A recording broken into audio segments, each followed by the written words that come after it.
di mata manusia saja kita bukan justru tambah mulia, namun kita justru semakin hina di pandangan manusia, apalagi di pandangan Allah Subhanahu wa taala. Semakin dikejar, semakin jauh kebahagiaan tersebut.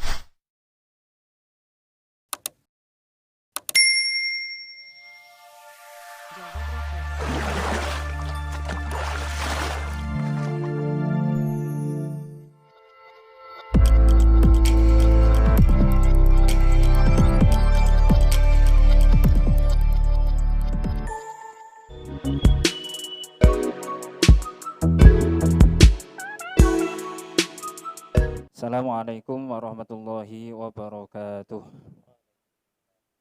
Bismillahirrahmanirrahim. Alhamdulillahirabbil alamin. Wassalatu wassalamu ala asyrafil anbiya'i wal mursalin. Nabiyyina Muhammadin wa ala alihi wa sahbihi ajma'in. Rabbi syrah li sadri wa yassir li amri wahlul 'uqdatam min lisani yafqahu qawli, amma ba'du.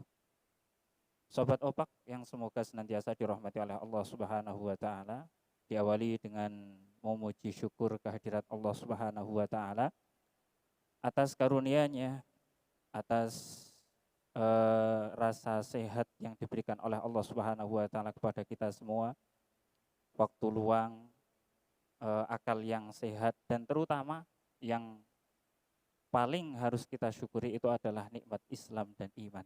Dan semoga iman dan Islam yang ada pada dada kita itu senantiasa diberi keistiqomahan, kekokohan oleh Allah Subhanahu wa taala sampai Allah Subhanahu wa taala memanggil kita ke hadapannya. Tentunya sholawat serta salam semoga tetap tercurah pada beliau baginda Nabi kita, Nabi besar Muhammad sallallahu alaihi wasallam, beserta dengan keluarganya, para sahabatnya, dan orang-orang yang mengikuti mereka dengan baik, ridwanullahi ta'ala alaihim ajma'in. Baiklah Sobat Opak yang semoga senantiasa dirahmati oleh Allah Subhanahu wa taala, malam hari ini kajian kita bertemakan tentang kebahagiaan. Dan alhamdulillah pada malam hari ini telah hadir narasumber kita, beliau Al-Ustadz Qosdan Dawami LC. Beliau adalah alumnus dari Gontor dan menyelesaikan pendidikan S1-nya di Pakistan ya Ustadz. Pakistan. Mungkin Ustadz mau menyapa dulu para pemirsa yang ada di rumah dan ada di studio. Assalamualaikum untuk teman-teman sahabat kompak dimanapun yang berada. Semoga senantiasa dalam limpahan rahmat dan karunia Allah SWT. Amin. Baiklah Ustadz, ini kan bertemakan tentang kebahagiaan Ustadz. Yeah. Bahwasanya kebahagiaan itu ketika menjadi pengusaha sukses, ketika bahkan menjadi pejabat, bahkan menjadi presiden. Ada yang mendefinisikan bahwasanya kebahagiaan itu manakala sudah tercapai cita-cita. Ada yang mengatakan kalau sudah besar, kecil, tua, muda, semuanya berusaha untuk mendapatkan kehidupan yang bahagia. Namun tidak jarang dari mereka, dari manusia itu sendiri yang tidak mendapatkan kebahagiaan. Semakin dikejar, semakin jauh kebahagiaan tersebut. Karena mereka salah memahami makna dan di mana letak asal daripada kebahagiaan tersebut. Oleh karenanya Islam dengan kesempurnaan ajarannya maka memberikan pemahaman yang begitu simpel namun komprehensif, mencakup segala aspek. Dalam pandangan Islam bahwa kebahagiaan itu ialah kegembiraan yang mendatangkan ketakwaan kepada Allah Subhanahu wa taala, atau kegembiraan yang menambah ketaatan kita kepada Allah Subhanahu wa taala. Karena dengan ketakwaan itulah sehingga ketenangan hati, ketentraman jiwa akan didapatkan oleh seorang hamba. Tidak banyak banyak yang kita jumpai mungkin di koran atau di media sosial, berapa banyak orang yang meninggal padahal dia memiliki jabatan yang tinggi, padahal dia memiliki kekayaan yang berlimpah, padahal dia memiliki kendaraan yang mewah. Ada sebuah kisah, ya boleh saya kisahkan Ustaz ya. Kisah ini seorang yang bernama Christina Onassis, Dia seorang wanita terkenal cantik berasal daripada Argentina. Kemudian ayahnya seorang yang kaya raya, memberinya jet pribadi, pesawat pribadi, kapal pribadi. Akan tetapi pada akhir hayatnya dia terpaksa bunuh diri karena salah satunya ialah menikah kemudian berakhir pada perceraian. Kemudian semuanya itu, harta kekayaannya, kecantikannya, kemudian mobil mewahnya tidak bisa menolongnya, tidak bisa membawanya mendapatkan kebahagiaan yang hakiki. Maka dalam Islam, sekali lagi, kebahagiaan adalah segala kegembiraan, kesenangan yang mendatangkan ketakwaan kita kepada Allah Subhanahu wa Ta'ala. Menjaga sholat 5 waktu, maka semakin bahagia. Kemudian menjaga puasa, berkurban, bersilaturahim, membaca Al-Quran, berzikir, dan lain sebagainya. Inilah sebenarnya makna hakikat daripada kebahagiaan yang hakiki di dunia, lebih-lebih di akhirat yang selama-lamanya. Mungkin itu. Berarti kalau tadi Ustadz mengatakan kebahagiaan itu adalah kegembiraan ketika merasakan ketaatan dan ketakwaan, Ya, gitu Ustadz. betul. Lalu kebahagiaan itu sebenarnya milik siapa Ustadz? Maksudnya siapakah yang orang-orang yang bahagia gitu dalam pandangan Islam?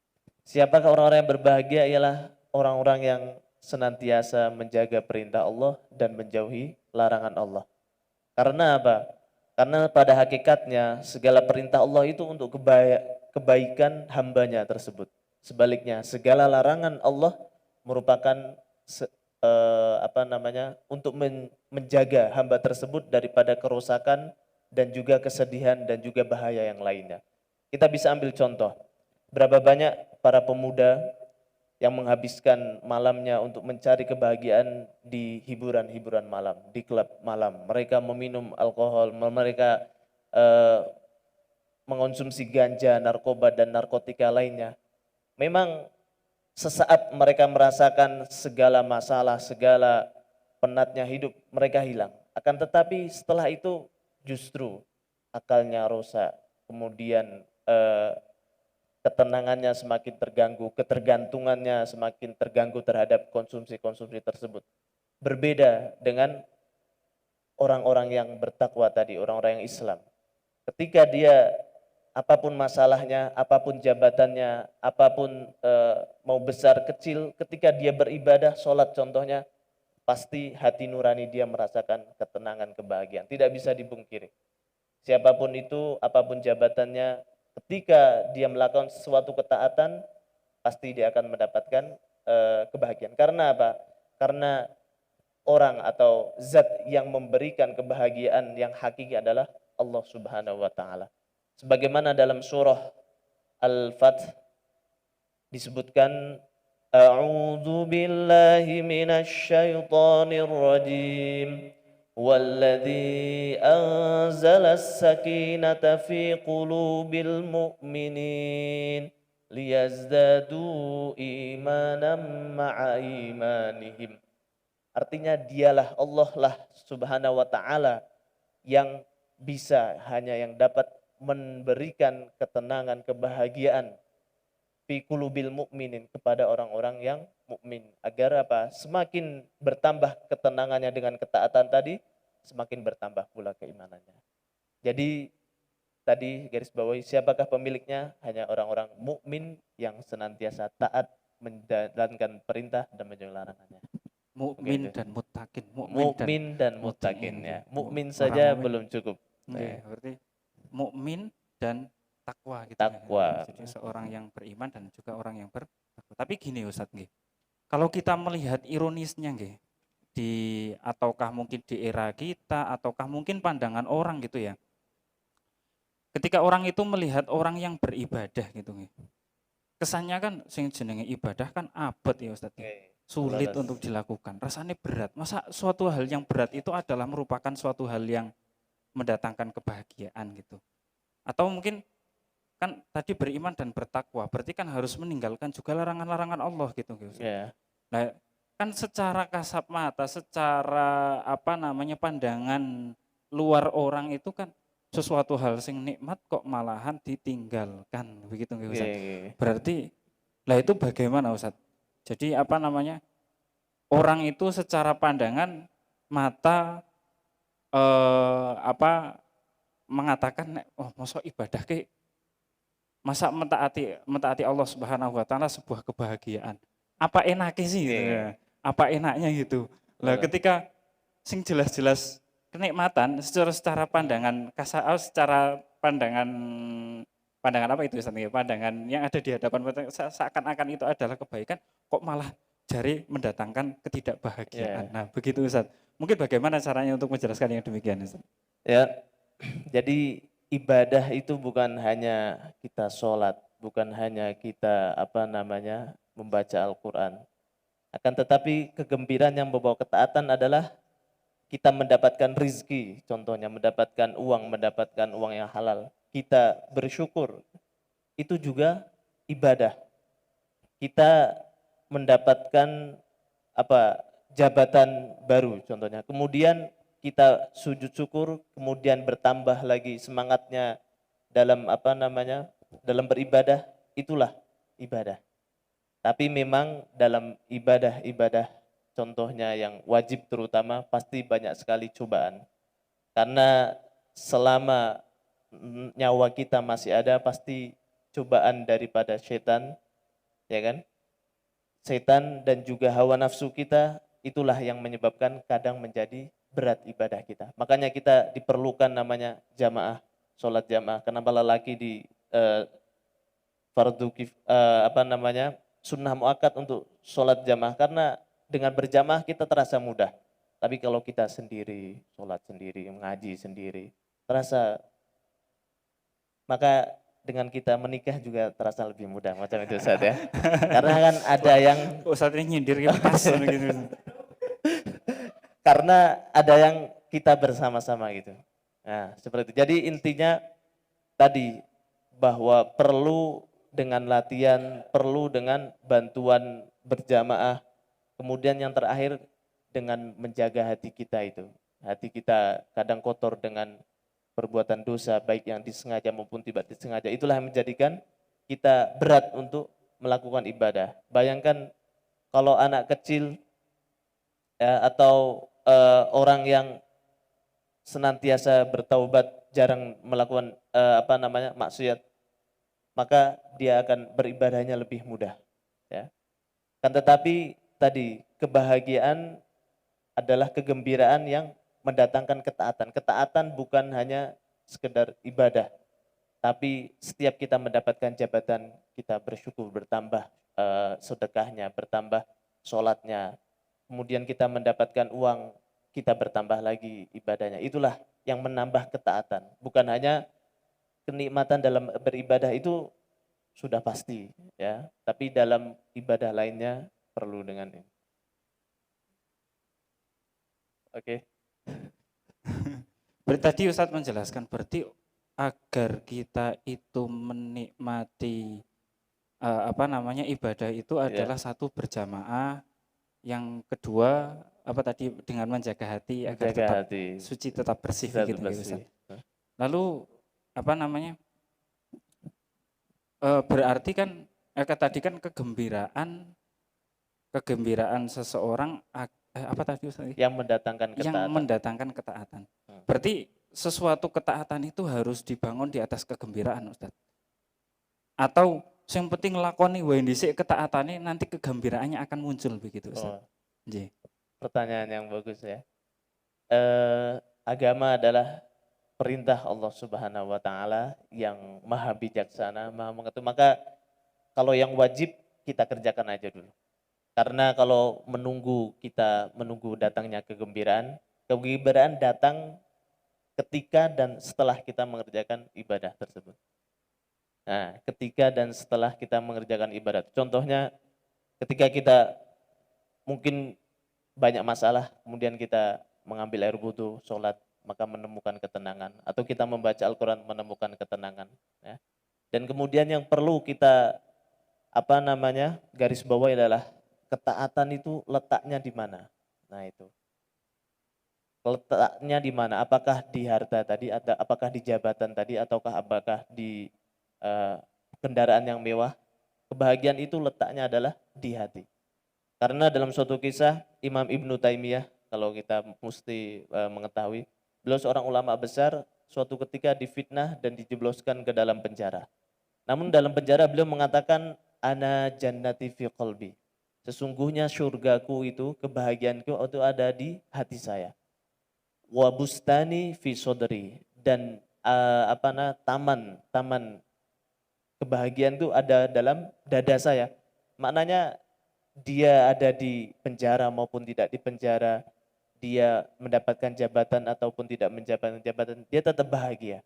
Karena tadi tetap senantiasa berta'aluk atau senantiasa berhubungan dengan, dekat dengan Allah Subhanahu wa taala. Bahkan Syekh Mansur As-Salimi mengatakan lan yartah hadal qalb, tidaklah akan tentram hati ini, walan yatma'in hadal qalb illa idza ulliqa billah, kecuali bila mana hati tersebut senantiasa terpaut mengingat Allah Subhanahu wa taala. Jadi bukan hanya sekedar ibadah, namun apapun kehidupan kita, apapun aktivitas kita, ketika senantiasa berhubungan dengan Allah, pasti Allah akan berikan kebahagiaan. Karena dekat, kita dipanggil presiden saja Pak Jokowi, ya kan, Pak D Jokowi, kita senang.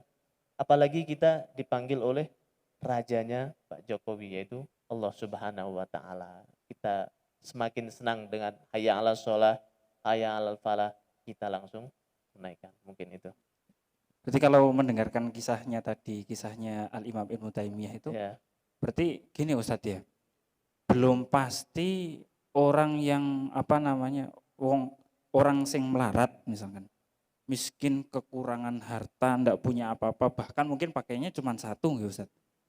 Atau orang itu baru terkena musibah, hartanya ludes misalkan. Kemudian atau kesehatannya sebagian anggota badannya hilang misalkan. ya. Sakit-sakitan terus. Atau anak-anaknya hilang, meninggal, atau orang tuanya atau ditinggal mati kekasihnya dan lain sebagainya gitu. Orang yang kelihatannya itu hidup mengenaskan, berarti belum pasti mereka itu tidak bahagia deh Ustaz. Begitu pula belum pasti orang yang kelihatannya hidup mewah, harta bergelimpang harta, menjadi pejabat, memiliki simpanan-simpanan istri yang cantik-cantik misalnya gitu. Belum pasti mereka itu bahagia nih Ustadz bertinggi. Ya. Lalu sebenarnya kebahagiaan bagi orang sing melarat itu seperti apa, dan kenapa orang sing kaya seperti sifat itu kok tidak bahagia? Ya, pertanyaannya juga sungguh sangat bagus. Jadi Imam Al-Ghazali rahimahullah ta'ala dalam kitab Ihya Ulumuddin mengatakan, kebahagiaan paling puncak adalah ketika seorang menjalankan ketaatan dalam kemakrifatan kepada Allah. Artinya adalah ketika seorang itu menjalankan ibadah, menjalankan hidup, karena hidup adalah untuk beribadah, maka dengan ibadah tadi bukan hanya sekedar rutinitas, bukan sekedar disuruh, bukan sekedar ikut-ikutan, akan tetapi benar-benar dia mengabdi kepada Allah, ila robbi anta maksudi waridhoka matlubi. Benar-benar kita meminta kepada Allah, meminta ridho Allah, maka itulah sebenarnya orang itu akan dalam bahagia. Terus kenapa tadi orang yang kaya belum tentu bahagia? Orang yang kaya kalau dia tidak menambah ketaatan kepada kekayaan tadi tidak menambah ketaatan dirinya kepada Allah, tidak semakin mendekatkan pada Allah, maka yang ada adalah dia semakin takut bila hartanya hilang. Dia takut bila nanti hartanya hilang.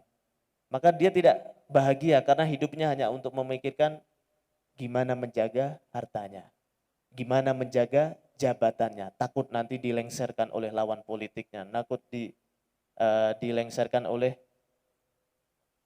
perkara-perkara yang lain. Jadi hidupnya takut membuat kesalahan.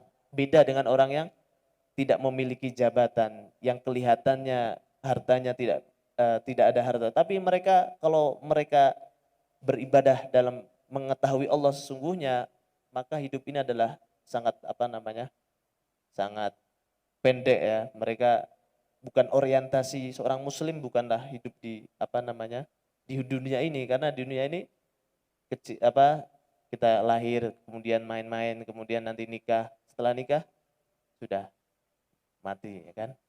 Itu. Maka orang yang tadi yang miskin tapi dia selalu bertakluk kepada Allah, terpaut dekat dengan Allah, dia akan selalu ridho dengan Allah Subhanahu. Bahkan dia merasa mungkin Allah Subhanahu wa taala berikan harta saya yang berkecukupan, maka nanti di akhirat hisabnya lebih lebih lebih mudah daripada orang-orang yang kaya tadi. Belum tentu hartanya daripada orang yang daripada jalan yang halal. Nah, seperti itu. Berarti kita itu harus bisa menggunakan setiap apa yang kita miliki, baik harta, badan kita, waktu kita, itu semuanya itu untuk mendatangkan ketaatan kepada Allah Ya, Subhanahu wa taala. betul sekali. Kalau Itulah seandainya kebahagiaan. badan kita, tenaga kita, waktu kita, harta kita, jabatan kita dan apa yang kita miliki itu tidak mendatangkan ketaatan kepada Allah, itu berarti kebahagiaannya kurang lengkap, Ustaz. Nah, kebahagiaan Misalkan kita punya istri, kalau istri tersebut tidak mendatangkan ketaatan kita kepada Allah, itu juga kebahagiaannya kurang lengkap, Ustaz. Nah, betul sekali. Termasuk anak juga gitu, Ustaz. Nah, Nggih. karena kalau jabatan ya, rizki, harta, kalau tidak mendatangkan kebahagiaan, justru dia nanti akan di akhirat menuntut kita. Bahkan lam yazal qadama abdin yaumal qiyamah, tidaklah akan beranjak kelak pada hari kiamat ya, pada padang mahsyar seorang hamba kecuali ditanya 4 perkara. Salah satunya adalah harta. Kalau harta ditanya 2 perkara, min aina dan juga untuk apa. Nah, dari mana mendapatkannya dan untuk apa. Maka semakin banyak harta, kalau tidak kita mendatangkan ketaatan, justru akan semakin menjadikan beban kita kelak di akhirat. Maka sedangkan kebahagiaan kita yang hakiki adalah di akhirat. Nah, itu. Puncak daripada kebahagiaan itu adalah benar-benar ta'aluk gitu, Ustaz. Nah, benar-benar Benar-benar kita itu bisa merasakan setiap ibadah, setiap sujud, setiap rukuk, setiap sholat, setiap bacaan Al-Quran, setiap zikir itu dengan kebahagiaan begitu, ya, Ustaz. dengan kebahagiaan. Dengan kebahagiaan. Ya. Ini ada pertanyaan dari dari orang yang mengirimkan kepada saya. Namanya Mas Sahar. Bagaimana cara meningkatkan sensitivitas hati, sensitivitas hati untuk merasa bahagia, agar bisa merasa bahagia walaupun mendapatkan nikmat yang kecil gitu. Kadang kan mungkin kita itu kurang begitu bisa merasakan kebahagiaan. Jadi agar meningkatkan sensitif, ada merasa bahagia gitu. Okay. Meningkatkan sensitivitas kebahagiaan kita. Jadi ada beberapa tips ya untuk agar kita bisa berbahagia. Dalam Al-Quran Allah Subhanahu wa taala berfirman, "Man amila sholihan min dzakarin au untha wa huwa mu'minun falanuhyiyannahu hayatan thayyibah." Artinya barang siapa yang beramal soleh, yang beriman ya, man amila sholihan, barang siapa beramal soleh wa huwa mu'min, dan dia seorang mukmin, baik daripada orang laki-laki maupun perempuan, falanuhyiyannahu hayatan thayyibah, maka Allah akan berikan kebahagiaan baik di dunia maupun di akhirat, ya kan? Maka sensitivitas kita adalah semakin kita mendekatkan kepada Allah Subhanahu wa taala, semakin yakin bahwa segala yang terjadi kepada kita baik nikmat maupun musibah itu adalah izin atau takdir Allah Subhanahu wa taala yang memiliki maha kebijaksanaan. Contohnya, bahkan bukan hanya nikmat, akan tetapi kalau kita selalu husnudzon kepada Allah, selalu berbaik kepada Allah, maka musibah pun bisa jadi apa namanya? Bisa jadi nikmat bagi kita. Contohnya ada seorang apa pemuda yang berdoa, ya Allah berikanlah saya apa jodoh, selalu berdoa. Kemudian lepas dari masjid, ternyata bukan Allah berikan jodoh, namun Allah berikan anjing yang menggigit kakinya, sehingga dia harus dilarikan ke rumah sakit. Ya. Ternyata sampai di rumah sakit, dia husnudzon kepada Allah. Mungkin Allah mau berikan hikmah yang lain. Ternyata suster yang merawatnya itulah jodohnya dia. Jadi Alhamdulillah. kadang skenario Allah itu indah, bukan hanya digigit dari seekor anjing, tapi apa bukan langsung Allah berikan, namun kayak sinetron-sinetron Allah gigitkan anjing, kemudian Allah datangkan suster yang merawatnya untuk menjadi suaminya, merawat seumur hidupnya, masya Allah ya. Jadi Alhamdulillah. sensitivitasnya perlu dengan selalu husnudon kepada Allah ya. Tidak Berdoa ada sangat yang baik. Allah ciptakan baik yang baik maupun yang buruk kecuali ada hikmah atau kebaikan bagi manusia sendiri. Contohnya lagi corona seperti ini, itu musibah. Namun ketika kita husnudon kepada Allah, maka corona banyak hikmahnya. Contohnya semakin kita bersilaturahim di rumah dengan keluarga, semakin kita menyendiri, meratapi atau bermuhasabah terhadap amal kita. Mungkin itu dengan selalu berhusnudon kepada Allah Subhanahu wa taala.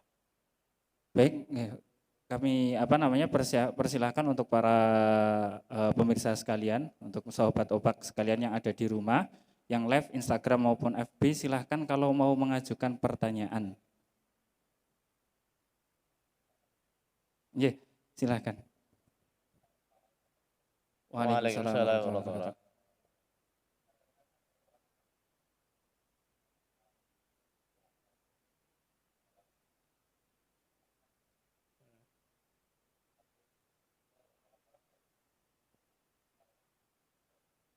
Iya, iya betul.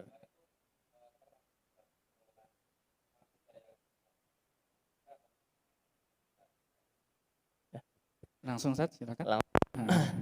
Jadi kan pandangan Islam atau makna kebahagiaan dalam Islam adalah sebuah kegembiraan atau sebuah nikmat karunia yang mendatangkan ketaatan. Namun sebaliknya, bila nikmat tersebut justru sebaliknya, yaitu menjauhkan dari ketaatan, maka ini dinamakan istidraj, dan inilah merupakan ujian atau bala yang paling besar. Karena orangnya tidak mengetahui bahwa dirinya dalam dalam apa kemurkaan Allah, dia tidak sadar. Itulah yang membedakan orang mukmin dengan orang kafir. Orang kafir itu kalau walaupun dia bermaksiat, menghina menghina orang Islam, bahkan menghina para nabi, para rasul, namun Allah masih saja berikan kegelimangan harta di dunia. Allah berikan lagi kemewahan kehidupan di dunia. Namun sesungguhnya Allah telah murka kepada mereka. Allah sudah tidak peduli lagi kepada mereka, serah mau ngapain ya. Kayak orang tua kita kalau sudah nggak peduli sabarnya, wis kono mau ya jor sekalian ya kan. Tapi kalau Allah masih cinta kepada kita, ketika seorang mukmin berbuat dosa, kadang Allah seretkan rizkinya, kadang Allah berikan bala. Itu sebenarnya teguran pada Allah. Sebagaimana seorang ayah ketika melihat anaknya nakal contohnya, maka dia kadang dijewer, kadang dicubit. Tapi nyubitnya itulah nyubit kecintaan, karena dia cinta agar anaknya senantiasa dalam kebaikan. Maka orang yang berkelimbangan harta kemudian justru jauh daripada Allah, waliyadzubillah ya, maka dia bukan kebahagiaan yang hakiki, karena kebahagiaan hakiki pada kita adalah pada di akhirat nanti. Di dunia kita kadang contohnya makan es krim aja. Kita makan sesuatu yang enak, baru makan satu piring, untuk 2 piring aja udah nggak enak lagi. Istilahnya terbatas sedikit sekali. Tapi kalau di akhirat yaitu kenikmatan atau kebahagiaan yang tidak ada ujungnya. Kholidina fiha. Nah, mungkin menjawab ya.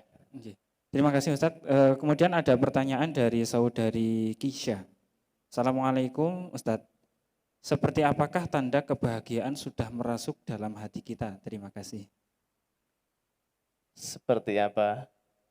lagi-lagi saya mengutip daripada Imam Al-Ghazali rahimahullah dalam kitabnya Ihya Ulumuddin, bahwa bahagia itu artinya ketenangan jiwa, ketenangan batin dalam ketaatan atau yang menjadikan ketaatan kepada Allah Subhanahu wa taala. Tandanya seperti apa? Tandanya orang tersebut semakin tenang, semakin bijaksana, semakin dewasa. Maka kalau kita lihat ahlul ilm, ahlul ibadah, ya, yang senantiasa merasakan manisnya ibadah, mereka mendapat musibah, mereka tidak terlalu sedih. Sedih mungkin sekejap, sebentar. Kemudian ketika dia mendapatkan nikmat, mendapatkan jabatan, dia tidak sombong, dia masih bergaul seperti yang dulu, dia seperti yang dulu, bukan seperti maling kundang. Ketika telah mendapatkan nikmat, dia lupa bahkan kepada ibunya sendiri. Maka tanda-tanda orang yang mendapatkan kebahagiaan hakiki adalah hidupnya tenang. Kita bisa lihat, coba kalau kita ke masjid, kita lihat orang-orang yang senantiasa raut wajahnya dalam ketenangan, walaupun seakan-akan kita tidak melihat mereka memiliki masalah. Berbeda dengan kalau kita lihat para politikus, para artis, ya kan, mukanya penuh dengan ketenangan karena apa? Jauh daripada Allah Subhanahu wa taala. Tapi orang yang mendapatkan kebahagiaan hakiki, apapun masalahnya, ada tidak masalah, mereka senantiasa dalam ketaatan, kebijaksanaan, dan intinya senantiasa bersyukur dan juga bersabar dalam musibah. Bahkan tidak seperti Christina tadi yang sampai bunuh diri, ya kan, akibat hanya masalah bercerai. Nah, seperti itu. Mungkin dari sahabat yang ada di studio ada yang mau menyampaikan pertanyaan lagi. Kami beri waktu, silahkan.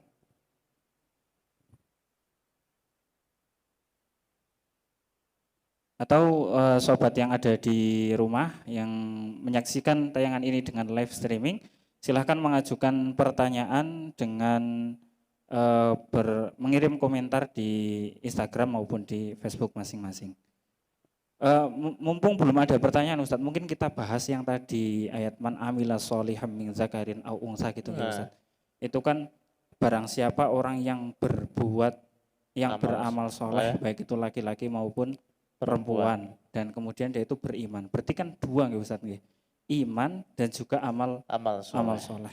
Lalu berkaitan dengan amal soleh itu, apakah juga mencakup amal soleh perbuatan baik kepada sesama manusia juga gitu Ustadz?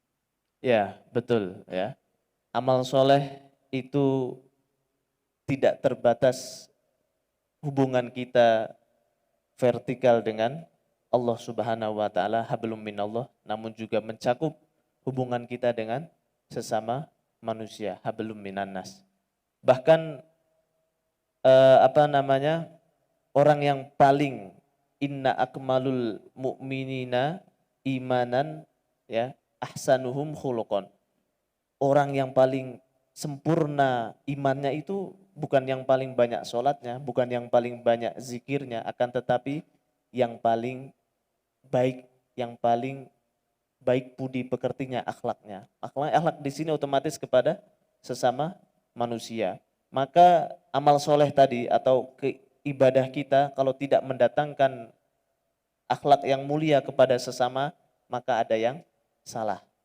Nah, jadi amal soleh adalah amal soleh berbuat baik kepada Allah, itu sudah pasti, dan juga berbuat baik kepada sesama manusia. Karena itu sebenarnya kebahagiaan. Bayangkan kalau kita hidup tanpa orang, kita hidup di tengah hutan atau di tengah gurun pasir, tak ada orang lain. Memang gak ada yang mengganggu kita, gak ada yang istilahnya ngerusui kita. Namun apakah di situ menjadi bahagia? Justru kita semakin suntuk, kita semakin depresi. Karena dengan orang lain itulah kita menemukan kebahagiaan. Berbuat baik dengan orang lain juga mendatangkan kebahagiaan. Berarti dilandasi dengan iman, hati kita juga harus baik. Ya, betul. Kemudian dilanjutkan dengan amal soleh, perbuatan kita, baik ibadah kita kepada Allah Subhanahu wa taala maupun perbuatan kita kepada sesama manusia. Gitu, bayangkan kalau misalnya kita amal soleh, ya. Namun kemudian kita tidak baik kepada sesama, maka yang terjadi adalah pertama, di mata manusia saja kita bukan justru tambah mulia, namun kita justru semakin hina di pandangan manusia, apalagi di pandangan Allah Subhanahu wa taala. Maka kodrat kita sebagai makhluk sosial tidak akan pernah lepas untuk senantiasa berbuat baik, bekerja sama, apalagi ikhwah. Dalam Al-Qur'an Allah Subhanahu wa taala menjelaskan innamal mu'minuna ikhwah. Kita adalah ikhwah, makanya ikhwah adalah akhun, saling bersaudara, tidak bisa hidup sendiri. Maka yang egois, yang sombong pasti akan dijauhkan daripada masyarakat, ya kan? Karena semuanya, kalau orang mukmin pasti yakin bahwa semuanya titipan, namanya kayak tukang parkir lah. Kalau ada mobil mewah BMW, ada mobil Ferrari, tapi tukang parkir nggak pernah sombong, karena dia yakin bahwa apa namanya semuanya adalah titipan. Ketika hilang pun tukang parkir juga semuanya sudah pulang, sudah diambil pemiliknya, maka tukang parkir pun tidak akan sedih. Itulah seorang mukmin, ya. Tidak sombong dan juga tidak ya, tidak kecewa tidak kalau kecewa kendaraannya kalau pergi. Allah. Ini ada pertanyaan lagi Ustadz dari Mas Wafan dari Malang ini Mas, dari Malang Jawa Timur. Beliau bertanya, apakah ada zikir khusus untuk mendatangkan ketenangan atau kebahagiaan dalam hati? Gitu, Ustadz.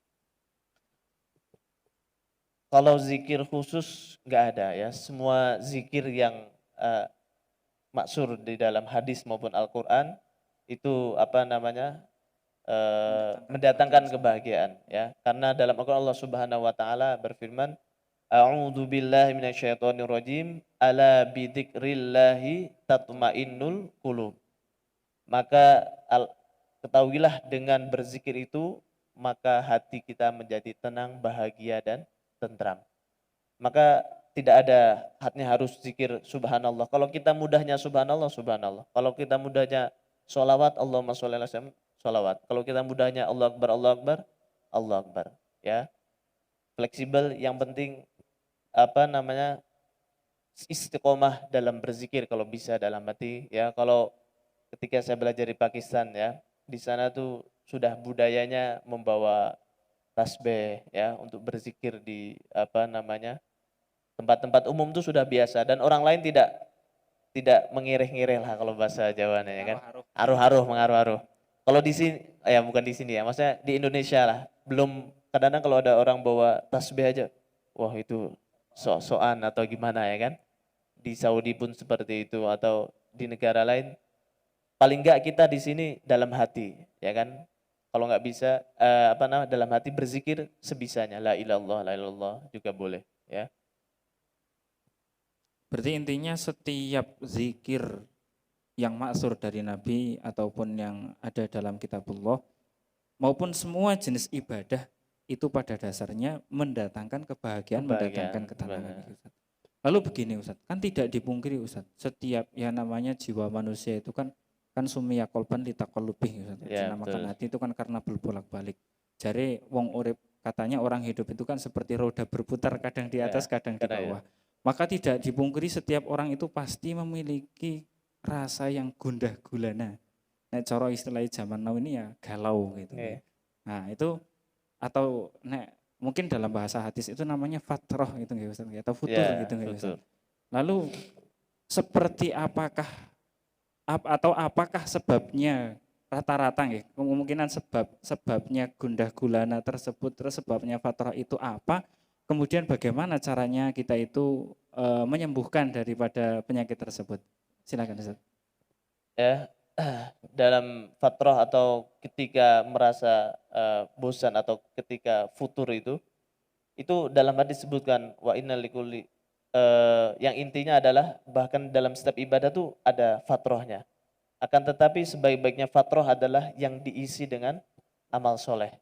Contohnya kalau kita membaca Al-Quran, setiap hari membaca Al-Quran, tapi suatu hari itu kita merasa kayak agak malas, maka kita ganti dengan ibadah lain, mungkin dengan zikir atau mungkin dengan mendengarkan Al-Quran atau mendengarkan ceramah, menghadiri majelis ilmu. Nah, itu ya.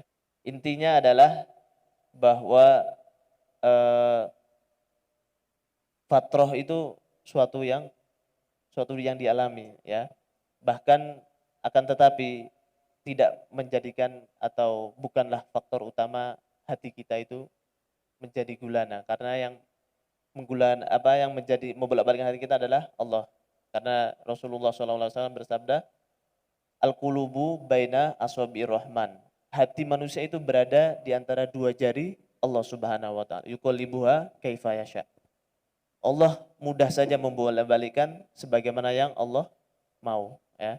Jadi apapun keadaannya, kalau kita senantiasa zikir tadi juga jangan sekedar zikir zahirnya, namun kita dalam hati dan dalam akal kita senantiasa betul-betul terpaut memohon kepada Allah Subhanahu wa taala.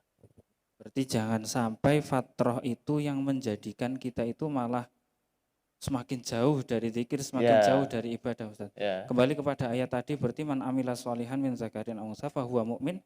Berarti hati itu harus nantiasa isi terus dengan iman. isi terus. Kemudian anggota badan itu harus selalu beramal soleh, tidak boleh putus gitu. Maksudnya tidak boleh kita terus kemudian berleha-leha, bermalas-malasan, kemudian kita jadi anggur-angguran gitu Ustaz. Ya, ya. Mungkin berarti kalau wong sing nganggur kuwi berarti tandane wong sing ora bahagia, mungkin karena itu Ustaz, karena dia itu tidak beramal soleh gitu Ustaz. Ketika itu Bisa mungkin, jadi ya. mungkin karena fatrahnya kemudian tidak beramal soleh gitu. Oke. Leres gitu Ustaz ini. Kemudian ini ada pertanyaan Ustaz dari sebentar. Dari saudari Miftayulia. Mau tanya mengenai birrul walidain. Bagaimana bila orang tua menyuruh untuk merantau tapi saya sebagai anak perempuan terakhir tidak berani merantau. Ini berarti pertanyaan keluar dari jalur. Betul apa Ustaz? Oke. Bagaimana? Saya coba Ya jawab. silahkan. Disuruh merantau akan tetapi Orang tua memerintahkan untuk merantau, tapi karena dia anak perempuan Ustaz. ya, Anak perempuan terakhir tidak berani merantau begitu. Tapi orang tua memerintahkan untuk merantau. Ini kurang tahu ini sebabnya merantau ataukah karena untuk menuntut ilmu ataukah untuk mencari rezeki, kurang tahu nih. Mungkin silakan Ustaz menjelaskan. ya mungkin kalau pada hakikatnya adalah seorang perempuan kan kalau pergi jauh-jauh sendiri ya kan, itu juga nggak baik ya kan. Nah, kemudian kalau merantau kemudian dia tidak berani dengan alasan yang syariat maksudnya ya. Contohnya dia mungkin takut nanti terjadi bahaya atau takut di sana seperti apa ya. Kalau maka dia bisa menolaknya kepada orang tua dengan cara yang baik ya, dengan menjawab atau memberikan alasan yang baik ya. Karena kalau untuk anak perempuan terutama memang kalau merantau, kalau untuk menuntut ilmu mungkin saya kira itu baiklah kalau untuk menuntut ilmu. Tapi kalau hanya untuk mencari rezeki atau hanya untuk perkara-perkara yang dunia mungkin lebih baik kita tolak seperti itu. Tapi kalau untuk menuntut ilmu dan kita masih masa belajar, saya kira itu yang terbaik juga. Ya. Berarti intinya harus melihat atau harus menimbang-nimbang maslahat dan mafsadahnya gitu Ya, Ustaz. menimbang maslahat dan mafsadahnya betul. Jadi ketika maslahatnya ada dan mafsadahnya tidak ada, mungkin tidak mengapa. Mungkin tidak mengapa. Nah, kalau ketika mafsadahnya besar, walaupun maslahatnya ada, mungkin lebih baik kita lebih baik tidak tinggalkan. Jadi ditimbang dulu. Ditimbang-timbang. Betul. Mungkin kembali kepada topik tadi Ustadz tentang kebahagiaan. Berarti kebahagiaan adalah kegembiraan ketika melakukan ketaatan. Mungkin itu juga sejalan karena kita itu manusia itu kan diciptakan oleh Allah Subhanahu wa taala untuk beribadah kepada Allah Subhanahu wa taala. Maka akhirnya kegembiraan kebahagiaan adalah kegembiraan ketika melakukan ketaatan. Mungkin Ustadz akan memberikan kesimpulan gitu. Silakan Ustadz. Kesimpulannya adalah kegembiraan kita itu adalah kegembiraan ketika setelah melakukan ibadah-ibadah. Contohnya setelah melakukan sholat, setelah melakukan baca Al-Quran, setelah melakukan silaturahim, ataupun melakukan kegiatan-kegiatan yang biasa, yang seakan-akan rutinitas, namun niatnya adalah karena Allah Subhanahu wa Ta'ala. Itu yang pertama. Yang kedua, ibadah atau kebahagiaan itu letaknya bukan pada materi. Materi adalah alat, itu pun yang nomor sekian. Akan tetapi ibadah kita kuncinya, sumbernya itu pada hati kita sendiri. Maka bagaimana kita menjaga hati kita sehat? Menjaga hati kita sehat sudah tentu dengan amal soleh dan menjauhi dosa. Bagaimana hati kita terus bersih juga dengan ibadah dan beristighfar. Maka inilah letak kebahagiaan yang hakiki itu pada hati kita. Maka seorang muslim, seorang mukmin yang soleh, dia bisa mendapatkan kebahagiaan apapun jabatannya, apapun bangsanya, apapun profesinya, bagaimana keadaan rumah dan lain sebagainya, itu bukan sumber yang utama, akan tetapi adalah hati yang senantiasa berta'alluq kepada Allah Subhanahu wa Ta'ala. Nah, itu mungkin dua itu yang bisa saya simpulkan, ya. Terima kasih sekali Ustadz atas urian, atas penjelasannya. Semoga bisa difahami oleh kita semua. Intinya bahwa ya Sobat Opak yang semoga senantiasa dirahmati oleh Allah Subhanahu wa Ta'ala, jangan takut untuk bahagia. Kalau Anda ingin bahagia, jadilah sebagaimana tujuan Anda diciptakan oleh Allah Subhanahu wa Ta'ala, yaitu beribadah kepada Allah Subhanahu wa Ta'ala dan nikmati setiap prosesi ibadah itu dengan penuh kegembiraan, begitu Ustaz, maka Anda akan bahagia. Sobat Opak yang semoga senantiasa dirahmati oleh Allah Subhanahu wa Ta'ala, demikian mungkin kajian pada malam hari ini. Semoga bisa kita pahami,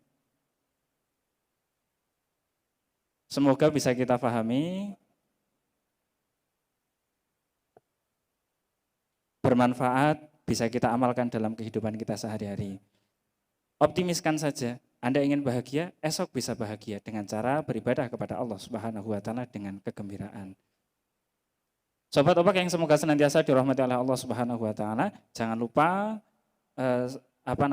share sebanyak-banyaknya video atau kajian-kajian dari AMM TV, tonton dan like, subscribe, karena subscribe itu gratis. Semoga bermanfaat. Billahi taufiq wal hidayah. Assalamualaikum warahmatullahi wabarakatuh.